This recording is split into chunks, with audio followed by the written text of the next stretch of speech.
Ben Brown was injured last year at the end of the year. He hasn't pitched I think 2022, maybe he had close to 130 innings.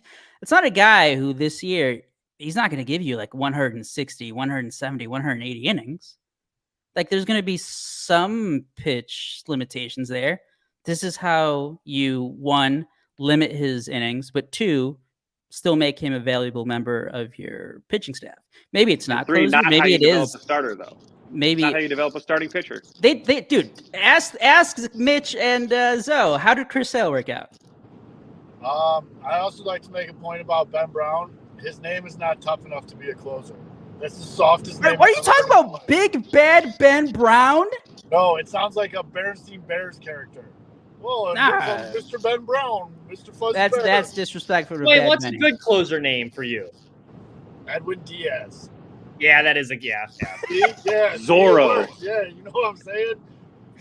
One name. Borderline. Kopech is very borderline. I don't know. Kopech is not giving up home runs if he wants to. Andrew Chafin. See, that sounds like a closer name. The name thing plays. Liam Hendricks is a closer's name. I like how you guys are using Bad Benny is like lightning in a bottle examples. Like Adam Wainwright was a Cardinals closer when he first broke in. I see Praz in the chat. Yes, and now can you name off the dozens and dozens of pitchers that it didn't work out starting in the bullpen when they were starters? I mean, it's worked out for the Cubs. Justin Steele, they brought him up. He was in the bullpen, easing him in, giving him some innings, working him through stuff. Then he's developed as a starter. There's countless examples. Come on, we can't be like it's not an automatic fail that a guy just is going to stunt his development because he only pitches 60 innings. A bad example. But here's my concern as well. Again, why are you putting your second best statistical starter here in this season so far with Justin Steele out in the bullpen when every single game counts? And I mean, yes, I grant it, you've blown 6 saves already, and that doesn't include the other leagues that they've been blown that were tie ball games as well. But the fact is, you have a pitching staff that literally can't get through 4 innings other than one guy. And you're going to put one of the guys that can actually get through 5 innings where he's doing the 1-inning bumpers now. Now, Jordan Wicks yesterday, huge breakthrough, finally conserved his pitch count. Ben Brown has pitched season high 104 innings in 2022. That's why. Because that's the fine. Cubs are so conservative. You've got to stretch him out sooner or later, man. You can't just say, well, in 2022 he only threw that. You've got to stretch guys out. It's just. But I'm saying, I'm sorry. I don't. You don't just go from. It's like we were talking about, hitting wise. Andrew Vaughn. Oh, they just fucked him over. Like you didn't just go from okay, a guy pitches 100 innings in 6 months to we're putting you every game, every start that you're out there. It counts. High pressure stuff. We expect you to go 150 innings this year. You don't make that jump right away. How has any rookie pitcher in Major League Baseball ever done it then? I don't know. That's just crazy to think that they should have only thrown 1 inning apiece for the first 3 or 4 years in the league. All right, so counterpoint. Maybe we can stretch them out to 110. Do you put Assad in the bullpen?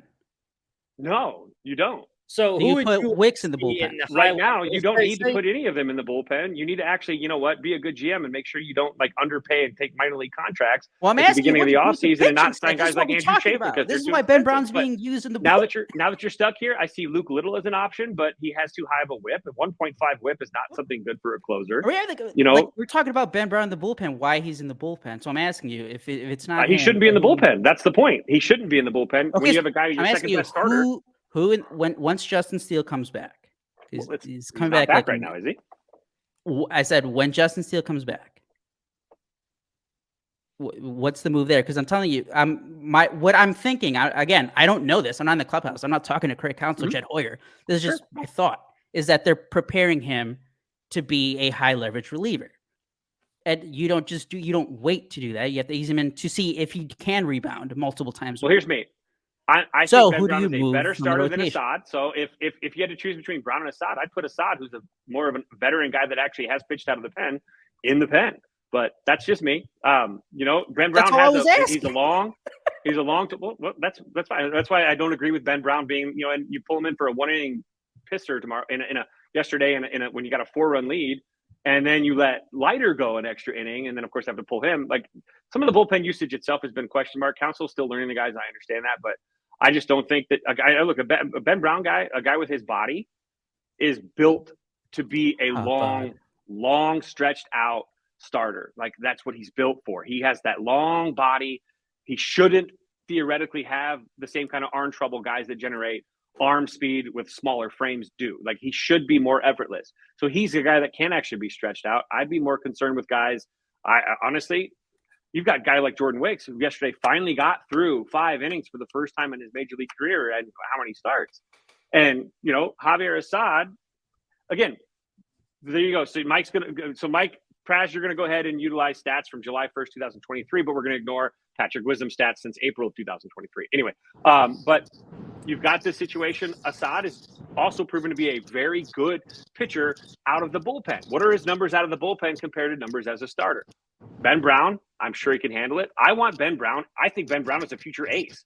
I believe that Ben Brown will be a better starting pitcher than Justin Steele. So for me, I feel like the Cubs are wasting time by throwing this type of rotation out there when you have right now Steele's out. So you got Shota, Tyon, Ben, Assad, and Wicks. That's your 5-man rotation. So what are you throwing out there until Steele comes back? What are you throwing out there if anybody else suffers a setback? What? Mitch, you got. There's no plan there. There's no depth plan there.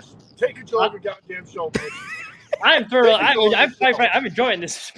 Well, Mitch, what are your thoughts? Because I mean, it just depends on your depth plan. Sox fans have gone through like starting pitchers coming up through the bullpen. Not every situation is comparable, but like if you have a young starting pitchers coming up, you have a hole in your bullpen. Obviously, what do you do? I kind of look at it, and this isn't a great example because it didn't work out all that well for Michael Kopech. But you would say the Cubs are trying to contend this year, right? Like that's a very winnable division. They're off to a good start. This year, in theory, you can make the playoffs. I think you can win a playoff series. They're a contending team in the NL. Because of that, I'm trying to put my team in the best position to win. And I think a lot of it, like with Kopech, when the Sox did with him in 2021, they knew long-term they wanted him to be in the rotation. Now, obviously, we saw how that worked out with him, but like that was the goal for him. Like they viewed him as a top-of-the-line starter. But this first year, after coming in off of surgery, they kept him in the bullpen, and they threw him in some high-leverage situations, and it worked out. Prez got Fids on Fangraphs right now. I could see the same thing. Well, actually, my class is about to come. They're not waiting outside the door. I wouldn't be opposed. Get him in there. Ask them their thoughts on Ben Brown, Kevin. Yeah, there you go. But well, if we're going to use starter reliever stats, Ben Brown also he's given up a 783 OPS as a reliever, and then his opponent's OPS when he's a starter is .366. So come on, that was one bad inning against the Rangers. What are we doing here? But yeah, I think like if you're trying to like stretch him out slowly, like I would have no problem with the Cubs using him as a high leverage guy out of the bullpen until you get the rest of the rotation, till Steele comes back, especially if he's being effective out there, because you really don't have any other guys they can trust. If he's been good late in games or look serviceable. Rebuild of the favorites. We here for the latest. South side or the north side. Not tuned to the greatest. Home team for the home teams. Both sides got our own rings. On the mound or the long ball. But we don't put the wrong strings. Yeah. It's that time of the year now. Wrigley or guarantees for the whole league that we hear now. New show with a new mood. Discussions and interviews. Trade rumors that might be. This is Pinwheels and Ivy.